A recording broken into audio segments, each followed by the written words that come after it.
बिस्मिल्लाहिर्रहमानिर्रहीम। अस्सलाम वालेकुम। वेलकम टू एडेक्स मी। मेरा नाम है रियाज नदीम। हम तहसीलदार बैच के ऊपर वर्क कर रहे हैं और हमारा आखिरी जो लैंड रेवेन्यू लॉज का सेक्शन है वो चल रहा है, जिसके अंदर हमने लैंड रेवेन्यू एक्ट को कंप्लीट कर लिया है। उसके बाद लैंड एक्विजिशन एक्ट को कंप्लीट कर लिया है और अब हम टेनेंसी एक्ट के ऊपर काम कर रहे हैं। आज हमारा लेक्चर है 29 से हम स्टार्ट करेंगे। ये रिमिशन है, यानी इससे पहले लेक्चर में हम बात कर रहे थे कि बाज़ औक़ात किसी इलाके में सैलाब आ जाता है या कोई और आफ़त आ जाती है जो टेनेंट के कंट्रोल में नहीं है, उसके कंट्रोल से बाहर है, कोई कुदरती आफ़त हो सकती है। उस सिलसिले में जो रेवेन्यू कोर्ट है वो रेंट कम करने के इख्तियारात रखती है और अगर कोई पहले पे कर दिया गया है रेंट तो उसको रिमिट करने का भी इख्तियार रखती है। तो आज हम 29 से स्टार्ट करते हैं। Remission of rent by courts decreeing arrears. बाज़ औक़ात अगर एरियर बन चुके हैं, बकाया जात बन चुके हैं, तो उनमें भी रिमिशन हो सकती है। यानी किसी भी फॉर्म में अगर सालाना रेंट पे किया जा रहा है या कम्यूट हो चुका है या एडवांस पे हो चुका है, सारी सूरतों में कोर्ट के पास इख्तियारात हैं कि वो रिमिशन कर सकती है। Notwithstanding anything in the foregoing sections of the chapter, if it appears to a court making a decree for an arrear, अगर बकायदा जात जमा हो चुके हैं तो उनके ऊपर कोई कोर्ट जो है वो जो है डिक्री जारी कर रही है रेंट के मामले में, the area of a tenancy has been so diminished by diluvion, ये जो है सैलाब ज़दा समझ लें इसको या पानी में आ चुका है, और अदरवाइज या फिर कोई और आफत वहां पे उस जमीन में आई हुई है, और that the produce thereof has been so diminished by drought, या फिर कहत पड़ गया है, खुश्क साली है, कोई और इस तरह की कैलेमिटी है, जो फसल है वो उतनी अब नहीं हो रही, that the full amount of rent payable by the tenant cannot be equitably decreed। तो इस सूरत हाल में जो सारे का सारा रेंट है वो पेएबल फ्रॉम टेनेंट, इसको मुनसिफाना हुक्म नहीं समझा जाता, यानी इसको कम किया जाता है। द कोर्ट में, कोर्ट के पास इख्तियारात हैं with the previous sanction of the collector, collector की इजाजत से अलाउ सच रिमिशन। जाहिर है जब कहीं पे कोई आफत आएगी तो कलेक्टर साहब अपनी मीटिंग में ये बात करेंगे जरूर कि अब फलां फलां जमीनों का इस हद तक रेंट और लैंड रेवेन्यू कम किया जाएगा, तो वो फिर परमिशन हो जाएगी जो प्रीवियस मीटिंग हो चुकी होगी। तो revenue court allow remission from the rent payable by the tenant as may appear to it to be just, जिस तरह उसको मुनसिफाना लगता है, एक समझेंगे इक्विटेबल लगता है, इंसाफ पर मबनी कोई फैसला लगता है, इस चीज को कम करने में उस हद तक वो कम कर सकती है। 30 देखते हैं। Remission and suspension of rent consequent on like treatment of land revenue. ये बहुत टेक्निकल बात है। देखिए, जो लैंडलॉर्ड होता है, लैंडलॉर्ड ने गवर्नमेंट को पे करना है लैंड रेवेन्यू, ठीक है, और टेनेंट ने पे करना है लैंडलॉर्ड को रेंट। ये चीजें तो दोनों डिफरेंट हैं। लैंडलॉर्ड ने जाहिर है रेंट लेना है, फॉर एग्जांपल अगर 25,000 पर एकड़ रेंट ऑलरेडी चल रहा है और उसका लैंड रेवेन्यू जो है वो डिक्रीज हो गया है, उधर उस तरफ उनकी जमीनों पे सैलाब आ गया है, जलजला आ गया है, लैंडस्लाइडिंग हो गई है, कहत आ गया है, कुछ भी है, ठीक है। तो अब जिस फार्मूला से लैंड रेवेन्यू कम होगा, क्योंकि लैंड रेवेन्यू पे करना होता है लैंडलॉर्ड ने, जिसने 25,000 रुपया पर एकड़ लिया हुआ है, आगे अगर वो 2,000 3,000 या 4,000 लैंड रेवेन्यू पे कर रहा है, तो जिस प्रपोर्शन से, जिस तनासब से लैंड रेवेन्यू कम होगा, like treatment on land revenue और रिमिशन एंड सस्पेंशन, जिस तरह से लैंड रेवेन्यू के ऊपर कमी आएगी उसी तरह से, या लैंड रेवेन्यू अगर सस्पेंड होगा कि भी 2 साल हमने नहीं लेना, या जब तक जमीन साफ नहीं हो जाती, इसके ऊपर फसल काश्त नहीं हो जाती, गवर्नमेंट कहती है हमने लैंड रेवेन्यू नहीं लेना, तो उतनी देर में रेंट भी सस्पेंड हो जाएगा। जो उसमें कमी होगी, रेंट में भी कमी हो जाएगी। ये बिल्कुल उसी तरह का ट्रीटमेंट होगा जिस तरह का गवर्नमेंट लैंडलॉर्ड के साथ कर रही है।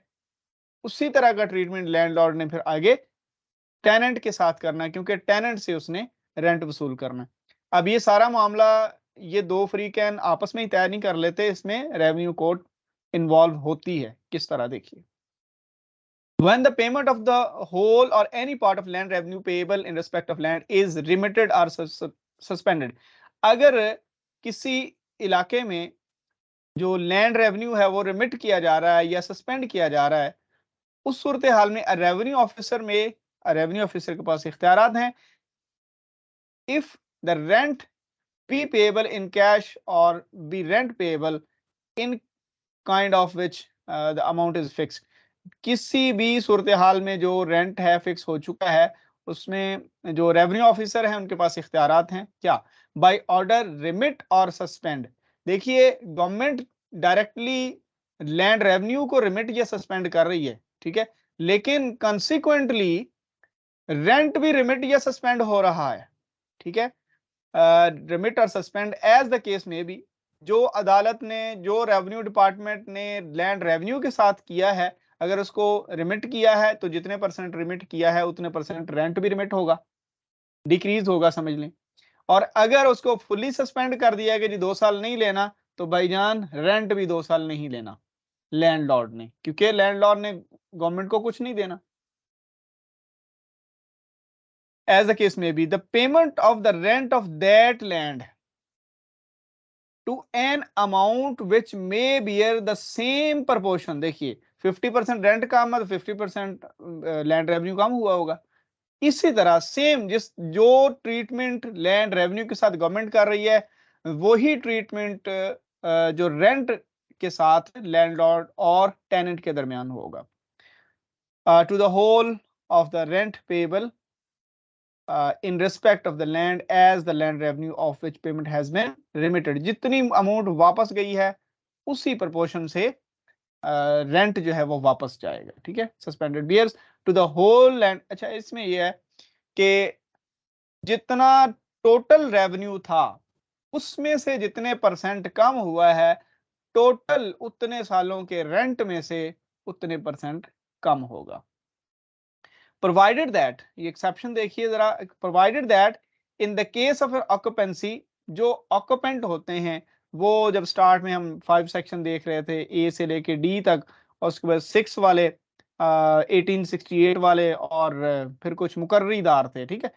ये वाले जो ऑक्यूपेंट हैं जिनको राइट ऑफ ऑक्यूपेंसी है, 6 लोग हैं, इनके बारे में जरा देखिए कि इनके लिए स्पेशल ऑर्डर जारी नहीं करना पड़ेगा। ये पक्के लोग हैं ना, ये कोई टेन्योर टू टेन्योर या साल साल जो है ठेका लेने वाले लोग तो नहीं है।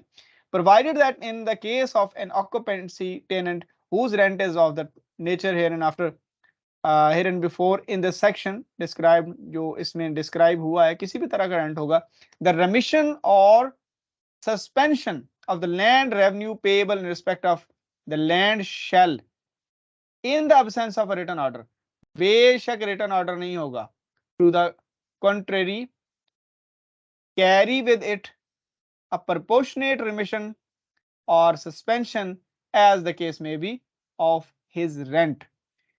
देखें, ऊपर जो ऑक्यूपेंसी का राइट नहीं रखते उनके लिए तो ये बात हो गई है कि जिस प्रोपोर्शन से रेंट कम, लैंड रेवेन्यू कम हुआ है, उसी प्रोपोर्शन से रेवेन्यू ऑफिसर ने ऑर्डर जारी करना है कि भाई रेंट कम किया जाए या रेंट को सस्पेंड किया जाए।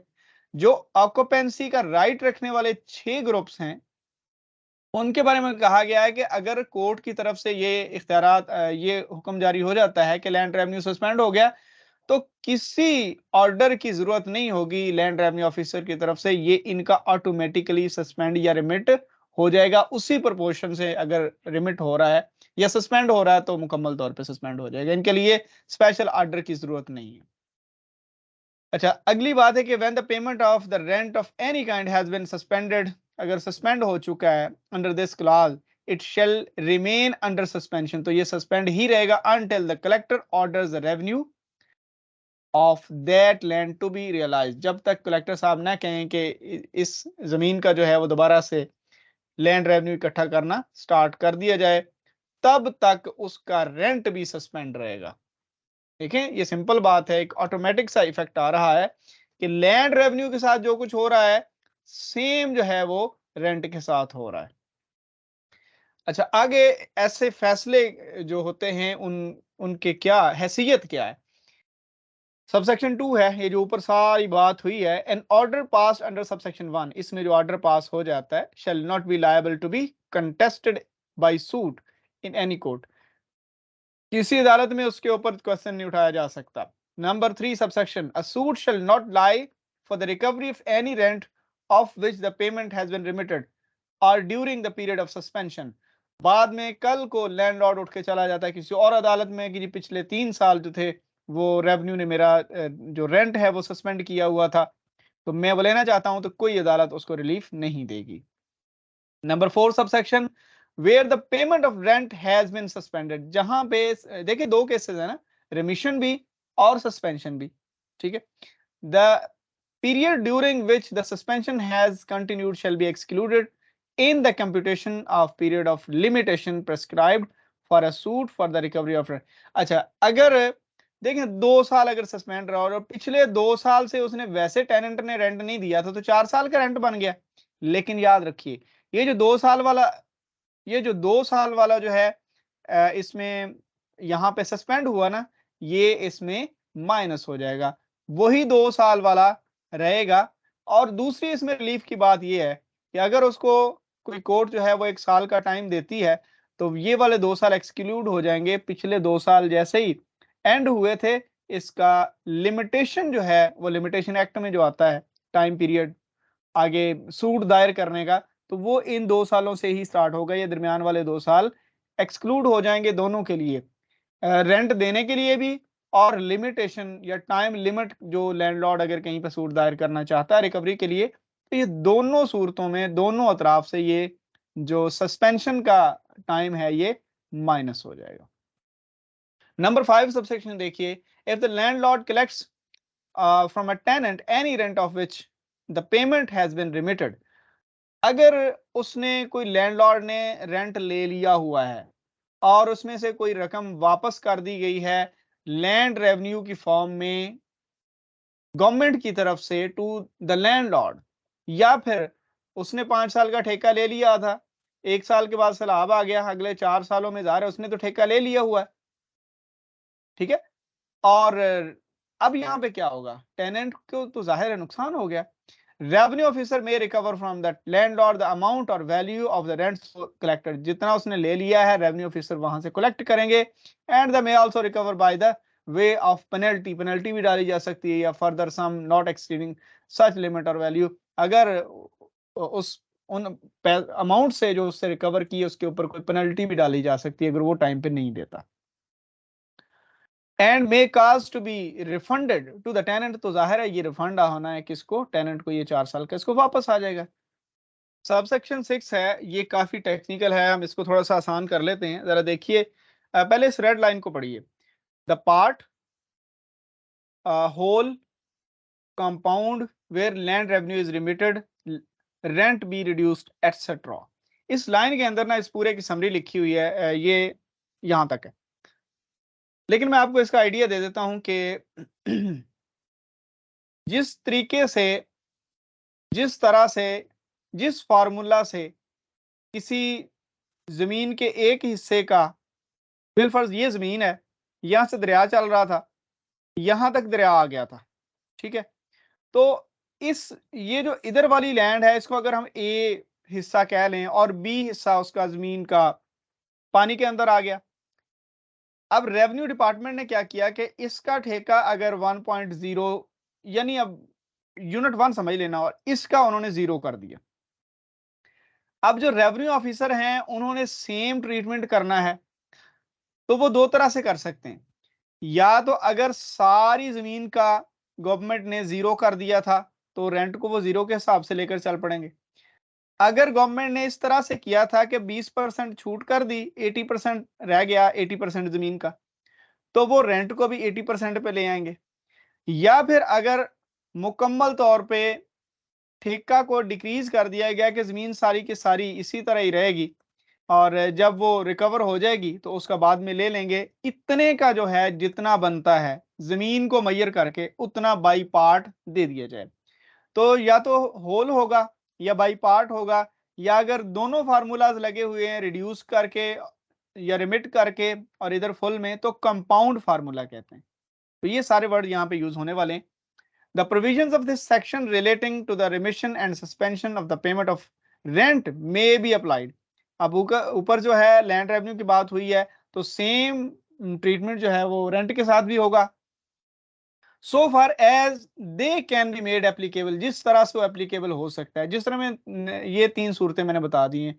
ओवरऑल रिमिट हो जाए, बाई पार्ट रिमिट हो जाए, या बाई पार्ट जो है उसकी कोई एवरेज लग जाए, क्या सस्पेंड हो जाए, कुछ भी हो जाए। Compounded for or redeemed in any case in which the land revenue in respect of the land had not been released। जो रिलीज का पता क्या मतलब है? जो जमीन लैंड रेवेन्यू में नहीं छोड़ी गई, जिसका लैंड रेवेन्यू पूरा वसूल किया गया है, उसका रेंट भी पूरा वसूल किया जाएगा। और जो उसमें रिलीज कर दी गई है और सस्पेंड कर दिया गया है या रिमिट कर दिया गया है, उसका रेंट भी जो है वो सस्पेंड या रिमिट हो जाएगा। सेम मैनर यहां पे अप्लाई होगा। इसको आपने रीड लाजमी करना है, ये काफी टेक्निकल है लेकिन मुश्किल इतना नहीं है, 2-3 बार पढ़ेंगे तो आपको इसकी समझ आ जाएगी। 7 क्या है? Any sum of which the recovery is ordered under section 5।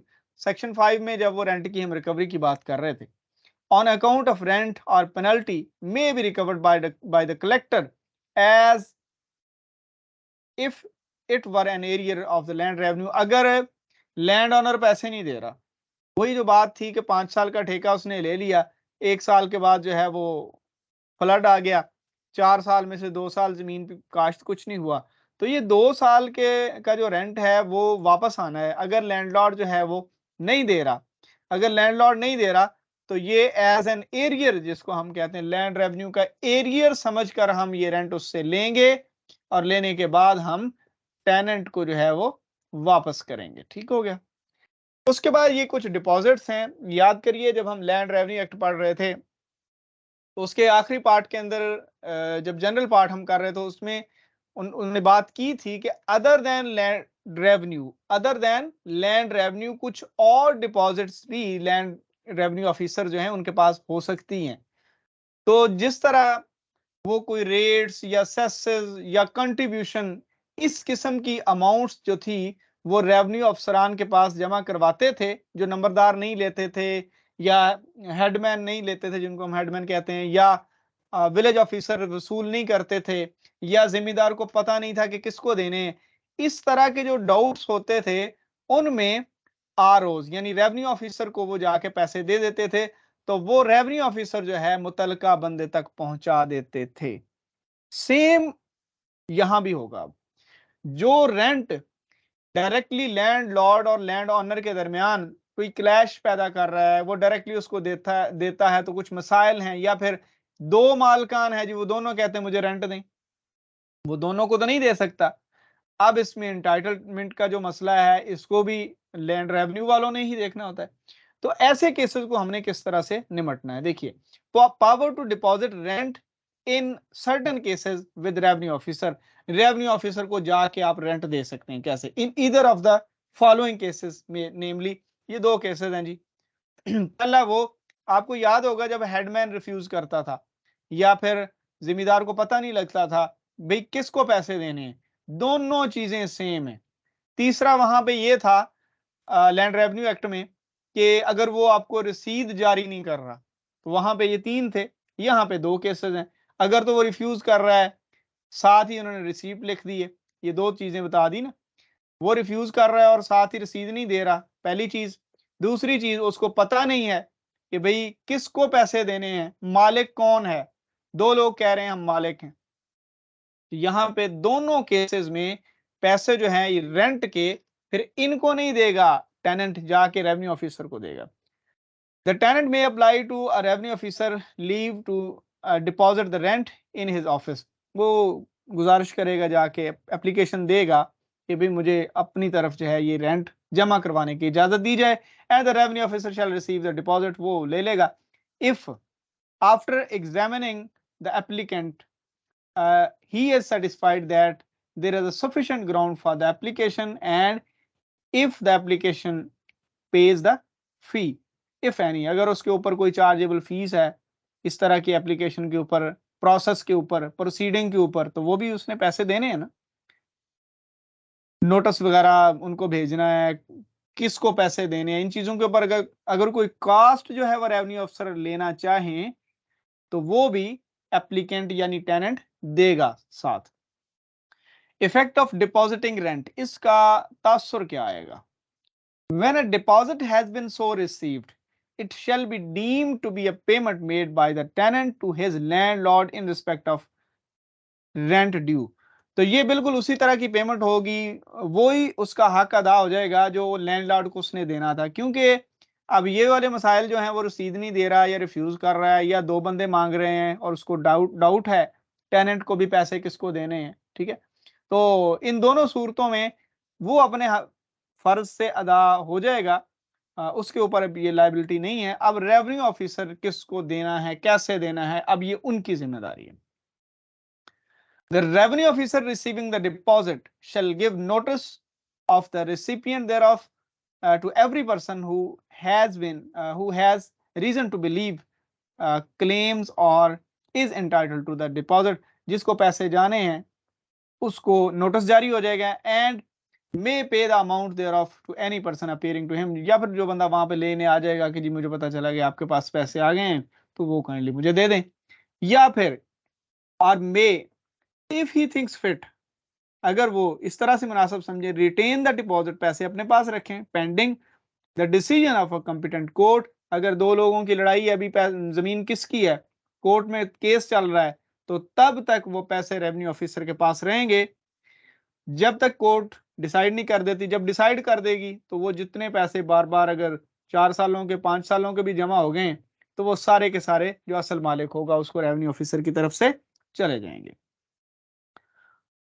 आगे देखिए जी, नो सूट और other proceeding shall be instituted against government और against any relevant any servant of the state. किसी भी सरकारी मुलाजिम या गवर्नमेंट के खिलाफ कोई दावा दायर नहीं हो सकता in respect of anything done by revenue officer, जो रेवेन्यू ऑफिसर ने किया है अंडर दिस सेक्शन। इस सेक्शन में कि भी अपने पास पैसे रखे हुए हैं तो वो कहते हैं केस चल रहा है, जब डिसाइड होगा तो हम दे देंगे, ये कोई इलीगल काम नहीं है। But nothing in this subsection shall prevent any person entitled to receive the amount of any such deposit from recovering it from a person to whom it has paid by a revenue officer। चलो जी, उन्होंने कहा कि जो बंदा यहाँ से आके पैसे ले गया है, अगर रेवेन्यू ऑफिसर को उन्होंने गलत तरीके से मुतमिन किया है तो भाई उसके खिलाफ आप कोर्ट में चले जाएं, क्योंकि हमने पैसे उसको दिए हैं, आप प्रेजेंट नहीं थे या आपने हमें सेटिस्फाई नहीं किया या जो भी ग्राउंड्स हैं, अब आप उस बंदे के खिलाफ जाएं, रेवेन्यू ऑफिसर के खिलाफ हम आपको नहीं जाने देंगे, कानून रोक लेता है। उसके बाद है जी recovery of rent from attach produce. जब हम लैंड रेवेन्यू एरियर की बात कर रहे थे, लैंड रेवेन्यू का एरियर की बात कर रहे थे, तो उसमें भी अटैच हुई थी प्रोड्यूस, याद होगा आपको। जब हम वो जो भी 8 तरीके हैं, नोटिस देना है, फिर अरेस्ट करना है, उसके बाद उसकी मूवेबल क्रॉप, जो मूवेबल प्रॉपर्टी है, जो उसको सेल करते हैं, तो वो इसमें आता है, ये जो अटैच्ड प्रोड्यूस, ठीक है। या फिर हमने लैंड एक्विजिशन में भी ये बात पढ़ी है कि जब हम लैंड्स को एक्सचेंज करते हैं तो जहां पे फसल जो है वो अटैच है और फसल को हमने एक से दूसरे की तरफ जब ट्रांसफर करना है तो वहां भी आपने ये वर्ड अटैच्ड प्रोड्यूस का सुना होगा। अब हमने रेंट वसूल करना है और कोर्ट ने प्रोड्यूस को अटैच कर दिया है। अटैच किसके साथ कर दिया? रेंट की रिकवरी के साथ। रेंट की रिकवरी के साथ उसको अटैच कर दिया, जितना भी रेंट ड्यू है उतनी हमने फसल उठा के बेच देनी है और बाकी फसल आपकी है। अगर सारे का सारा ही जमा हो चुका है तो सारी फसल उठा लेते। If an order is made by any court for the attachment of produce of a tenancy, अगर कहीं पे टेनेंसी से फसल को अटैच करने का हुक्म जारी हुआ है और of any part of a tenancy या उसके कुछ हिस्से का द लैंडलॉर्ड में अप्लाई। अब ये अटैच हो गई है, फसल उठा ली है रेवेन्यू वालों ने, लैंडलॉर्ड को पता चल गया भाई फसल तो वो ले गए हैं सारी या बाई पार्ट, ये जाके वहां पे दरखास्त देंगे कि जनाब वो ठीक है टेनेंट की तरफ मेरा ठेका तो था और ये आपने किस मद में फसल उठाई है, लैंडलॉर्ड जाके पूछेगा। और अगर तो वहां पे कोई और मामलात हैं उनकी मद में फसल उठाई गई है तो भाई इसकी एप्लीकेशन रिजेक्ट कर देंगे। और अगर इसका रेंट भी ड्यू है और इस रेंट की मद में उठाई है तो फिर जाहिर है इसको पैसे मिलेंगे। ठीक है, ये जब अटैच हो जाती है फसल तो मैंने 2-3 सूरतें और भी बताई हैं, लैंड रेवेन्यू में बताया गया है, लैंड एक्विजिशन में भी बताया गया है, उन सूरतों में भी तो फसल उठाई जा सकती है ना। अब यहाँ पे हम बात कर रहे हैं रिकवरी ऑफ रेंट में, जब प्रोड्यूस उठानी है तो जब सारी फसल उठा ली जाएगी या उसका कोई पार्ट उठा लिया जाएगा तो लैंडलॉर्ड जाके अप्लाई करेगा, एप्लीकेशन देगा to the revenue officer by whom the attachment is to be और हैज बीन मेड, जिसने फसल उठाई है जिस रेवेन्यू ऑफिसर ने, टू सेल द प्रोड्यूस, उसको बेचने के लिए, and pay to him out of the proceeds of the sale thereof the amount of value, उसमें से जितना रेंट बनता है उसमें से उसको देना है। अब इसमें दो सूरतें यहाँ पे बताई गई हैं। पहली सूरत ये है any rent which has fallen due to him in respect of the tenancy within the year immediately preceding, जैसे ही साल एंड होता है उस वक्त फसल उठाई जाती है या उसका ठेका जो है वो ड्यू होता है। दूसरा क्या है, the rent which will be fallen due after the harvesting of produce, या फिर फसल उठा ली है या साल एंड हो गया या फसल उठा ली है और नहीं दिया गया रेंट तो फसल अटैच हो गई कोर्ट के ऑर्डर पे। अब ये यहाँ पे एक ये भी आपने बात समझनी है कि जाहिर है ये लैंडलॉर्ड ने ही कोर्ट से ऑर्डर करवाया होगा ना, तो फसल अटैच हो गई। अब अगेन लैंडलॉर्ड ने जिस तरह से अपना बाकी वाला हिस्सा लेना है वो देखते हैं। The revenue officer shall give the person at whose instance the attachment was made an opportunity of showing cause why the application of landlord should not be granted। देखें, वो बताएंगे कि जनाब हमने तो फसल फला मामले में उठाई है, आपका इससे क्या लेना देना, आप जाके अपना रेंट वसूल करें, अगर वो नहीं देता तो वो आप सेपरेट से उसकी एप्लीकेशन दें। ठीक है, और अगर उसकी एप्लीकेशन जो है वो ग्रांट हो गई, अगर उसकी एप्लीकेशन ग्रांट हो गई तो फिर जनाबे वाला ये जो फसल अटैच हुई है इससे उसको जो उसका पार्ट है यानी रेंट का वो दिया जाएगा। नंबर 3 है इसका, the finding of the revenue officer under subsection 2 shall have the force of a decree in a suit between the landlord and the tenant. जो डिसीजन यहां पे हो जाएगा वो एक डिक्री की हैसियत रखेगा। उसके बाद है लीजेस for period exceeding term of assessment of land revenue. देखें, अगर 20 साल के लिए किसी ने कोई जमीन लीज पे ली है, 30 साल के लिए, 25 साल के लिए ली है और उसकी असेसमेंट चूंकि 25 साल पे खत्म हो गई, अगर 5 साल मजीद जमीन उसकी तरफ है तो पहले वाली असेसमेंट जो है वो नल एंड वाइड करार दी जाएगी और नई असेसमेंट होगी। ये बात यहाँ पे हुई है। और अगर अगली असेसमेंट वो पैसे जो एनहांसमेंट हुई है वो नहीं देता तो लीज या फिर उसका जो एग्रीमेंट है वो वाइड करार दिया जाएगा। देखिए इसको रीड करते हैं। Treatment of leases for period exceeding और equal to term of assessment of land revenue when a lease has been granted, lease मिल गई किसी को or an agreement has been entered into by a landowner in respect of any land assessed to a land revenue fixing for a period exceeding the term of which the land revenue has been assessed। यानी lease का time ज्यादा है और जो assessment हुई है उसका period कम है। The rent or other sum payable in respect of the land under the lease or agreement and that term has expired। जो एग्रीमेंट हुए थे वो सारे एक्सपायर हो गए। द लीज और एग्रीमेंट शैल बी वाइड, वो लीज या फिर एग्रीमेंट खत्म हो जाएगा। ठीक है, फिर दोबारा असेसमेंट होगी, दोबारा एग्रीमेंट होगा। ठीक हो गया। इसमें जरा दो सूरतें दी गई हैं।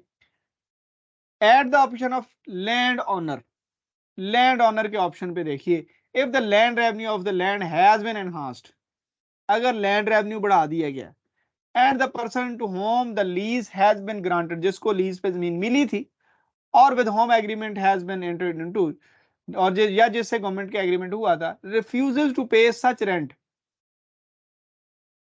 वो उतना ये रेंट लिख दिया, लैंड रेवेन्यू या बाकी वाली जो चीजें हैं उस रेट पे से वो मुत्तफिक नहीं है, ठीक है।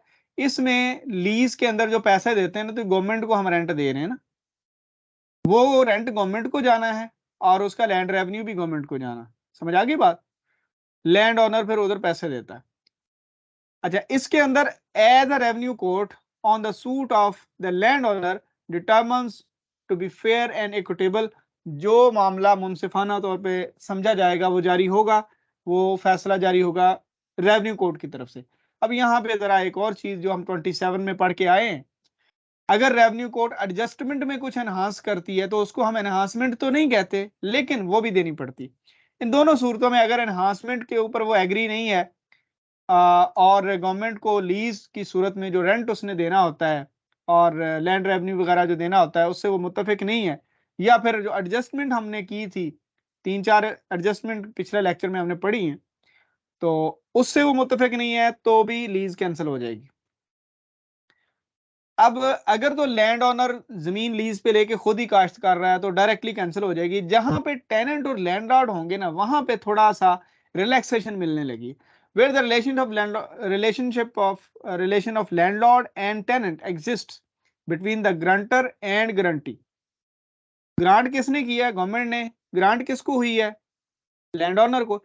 इनके बीच में लैंडलॉर्ड भी है और टेनेंट भी है। अगर between the person who entered into agreement in government और उस बंदे के दरमियान लैंड लॉर्ड और अगर टेनेंट हैं तो क्या होगा? At the option of tenant revenue of the land has been reduced, अगर रेंट कम कर दिया गया। एक तो सूरत हाल ये है कि डायरेक्ट इसने खुद ही रेंट देना है गवर्नमेंट को, क्योंकि लीज पे है ना, ये मालकाना हुकूक तो नहीं है।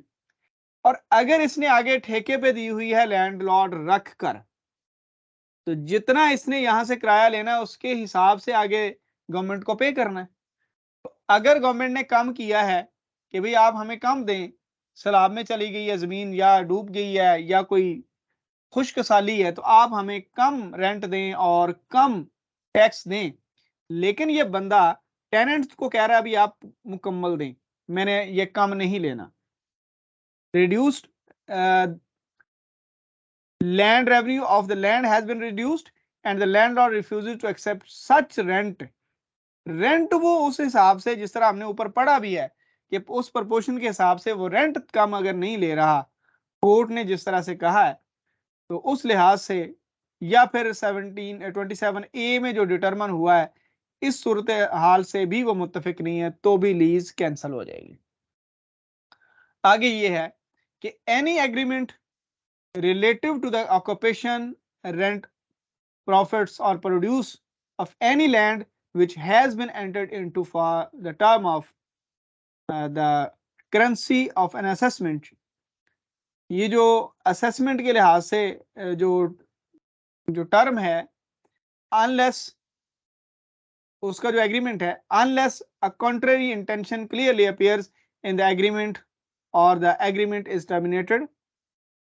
अच्छा, ये बात पता क्या हुई है, अब इसको पहले रीड कर लेते हैं। By consent of both parties of law, या फिर ये असल बात, continue in force until a revised assessment take effect.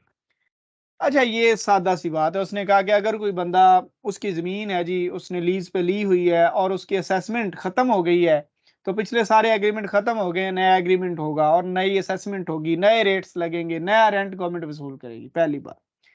दूसरी बात है कि अगर उसने लैंडलॉर्ड और टेनेंट अपॉइंट किए हुए हैं तो फिर केस थोड़ा सा डिफरेंट हो जाता है। अगर उसने लैंडलॉर्ड या टेनेंट जो है वो अपॉइंट किए हुए हैं, तो इस सूरत हाल में जाहिर है उसने आगे से पैसे लेकर गवर्नमेंट को देने, तो जितनी एडजस्टमेंट में एनहांसमेंट हुई है वो टेनेंट से तो वसूल वसूल कर रहा है, या फिर लैंडलॉर्ड से तो ओनर वसूल कर रहा है, आगे गवर्नमेंट को नहीं दे रहा।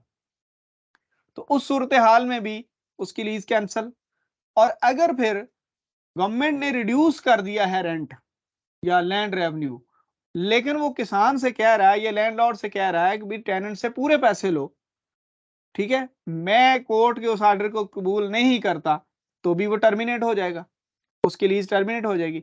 लेकिन यहाँ पे ना जिस जगह पे टेनेंट और लैंडलॉर्ड दरमियान में हैं, गवर्नमेंट के और उस लैंड ओनर के दरमियान में ये 2 लोग मौजूद हैं, उस सूरत-ए-हाल में उन्होंने कहा कि अगर इन सारे मामलात में अगर बदमज़गी पैदा हो गई है, फिर भी जब तक टेनेंट और जो लैंडलॉर्ड है वो अपना एग्रीमेंट खुद कैंसल ना करें, ठीक है? तब तक उसको नया एग्रीमेंट करने तक गवर्नमेंट टाइम देगी।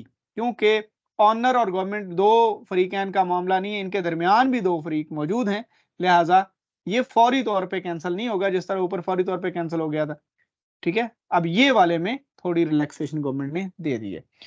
तो ये था जी आज का सेक्शन, उम्मीद है इन चीज़ों से आपने सीखा होगा। ये चीज़ें तो काफ़ी टेक्निकल तो हैं और लॉ की टर्म्स भी होती हैं, लेकिन अगर आप रीड करेंगे और इसको रियल सिचुएशन बना के जो है वो समझने की कोशिश करेंगे तो कोई मुश्किल नहीं होगा। और अपना ख़्याल रखना है, अपने प्यारों का ख़्याल रखना है, हमें दुआओं में याद रखना है और अगर चैनल सब्सक्राइब नहीं किया तो इसको लाज़मी करना है और अपने दोस्तों तक भी पहुँचाना है। अल्लाह हाफ़िज़।